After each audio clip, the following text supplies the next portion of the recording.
help people declutter their homes and lives for living, selling, packing, and moving.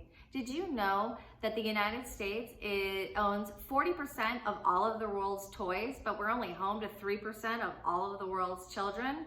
That's a lot of toys. So in this episode, I'm going to share with you 5 ways that having the wrong kind of toys or too many toys can actually be detrimental to your kids. But I'm also going to share with you 5 reasons why having the right kind of toys, like a favorite stuffed animal, can actually be really super beneficial to your child. Let's get started.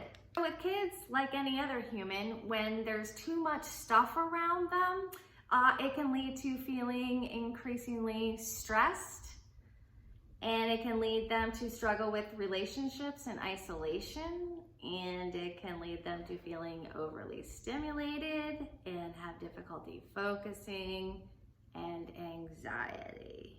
The good news is that if you have the right kind of toys and toys that matter to them, such as their favorite stuffed animal, it can actually help them with learning between the relationship between humans and animals. It can help them gain independence and cope with separation anxiety. It can actually help them improve learning a language. Hola, ¿cómo está? Muy bien, muchas gracias. And it can help them create relationships with others, and it helps them build confidence.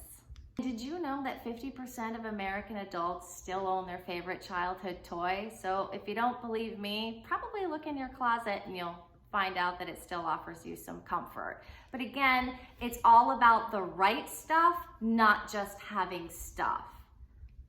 Thanks for watching. Like, follow, or learn how to do this yourself by taking my course.